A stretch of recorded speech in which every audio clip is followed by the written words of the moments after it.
Hello everyone. I want to start by thanking the Juliet Herb College of Education for giving me the opportunity to speak at this scholarship reception. I'm sure you can tell I'm much older than some of the students in here, so my story is going to take a long time. Hang in there.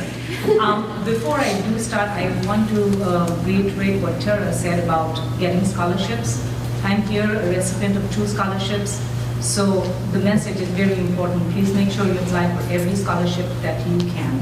You never know what will come out of it. Today, I'd like to actually share my story and tell you how I ended up in the field of education. I'm a non-traditional student who is currently in school, ideally at an age when I should be thinking about retirement. Now, I'm not sharing my age, but I'll tell you I have 2 sons who are engineers. The older one has been working for 6 years, and I didn't have him till I was 22. You do the math. Women don't tell their age. What makes my story a little different from many others is that I've been in school forever. When I say forever, I mean 17 years after I graduated high school. This could mean 2 things. 1, I'm still working on deciding what I want to do when I grow up. Or 2, I'm truly passionate about learning and used every opportunity to learn more. In my case, it is a bit of both. I grew up in India and married a man in the military, so we moved often. Pursuing a career goal was not easy. My priority was raising a family, and I changed career plans to suit that goal. I'm just as passionate about learning. Since childhood, I've learned whatever I could, whenever I could. So how did I end up with so many years in college? In India, everybody goes to college after high school. In the 80s, boys went because they needed to have a career, and girls who were not required to have a career did to increase their prospects for marrying an educated man. Oddly enough, when I finished high school, I did not want to go to college. I loved planes and wanted to join the airline industry. I thought I could easily become an air hostess or what you call a flight attendant here. But I found out that even airlines in India preferred that you have a college degree. So I enrolled in the bachelor's degree in home science with a specialization in fashion design. I also realized, why be a flight attendant when you can fly a plane? So I started lessons towards a private pilot's license. The next 4 or 5 years, I put my fashion degree to use and worked in the garment industry designing clothes with a little hobby flying here and there. I also worked on a 5-year program in vocal music, just another one of my passions. After I got married, I could not keep up with the garment industry job because my husband and I moved so often. I had to find a new career, so I started teaching in a private school. It was my first teaching job that hooked me in the field of education forever. It showed me the rewards of inspiring young minds and instilling in them the desire to achieve their personal best. I quickly realized I loved teaching just as much as I loved learning. Inspired by the work, I began my bachelor's in education. While teaching, and soon after earned a master's in English and a diploma in art. Bottom line, none of these degrees were planned ahead, especially not when I finished high school.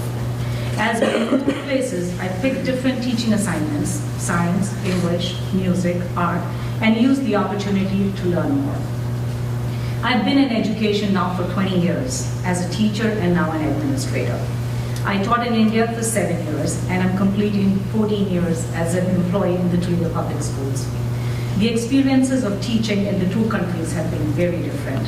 I spent the first 2 years in the US as a graduate student at the University of Akron. When I was looking for a job, many people advised me to stay away from urban schools since I had no experience of teaching here. In fact, one of the questions during my interview was, how will you deal with students that do not want to learn and will call you mean? I took the challenge, and I'm so glad I did. Although I have to admit, I was a little scared. The first year as a teacher was hard and involved learning new ways of not only teaching, but also working in a new country. The staff and students at Burndale Junior High, my first school, were very helpful in making the transition so smooth.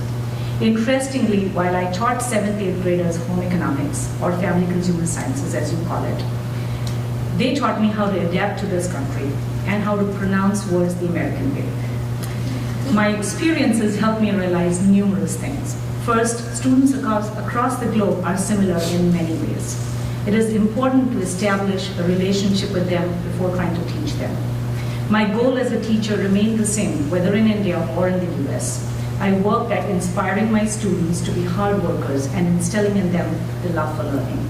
I wanted them to focus on learning and not the grade.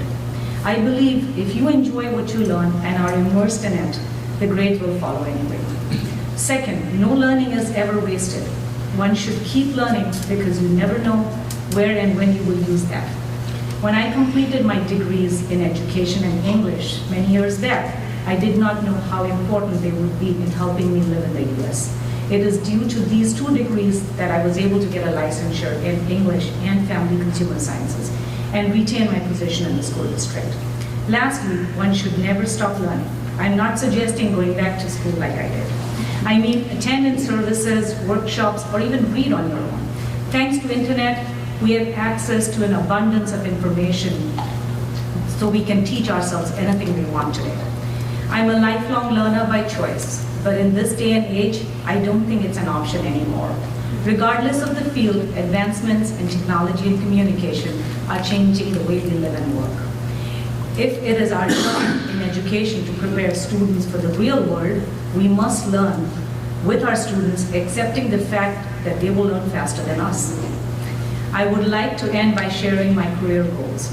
I moved into administration 4 years back with the goal to be in a leadership position where I'm able to reach a larger number of students and make a significant contribution in secondary education. I'm particularly passionate about helping struggling students succeed in urban education. As I work on my doctoral dissertation, I would also like to use my research to impact policy and practices in education, especially career technical education. I'm extremely thankful to the Judith Erb College of Education for providing me the education needed to reach my goal, and my scholarship donors for providing the needed financial support. Thank you so much for investing in my future and the futures of many others that have received scholarship today. Without your financial support, we would not be able to fulfill our goals. This may be the end of a degree for some of us, but hopefully it's not the end of learning.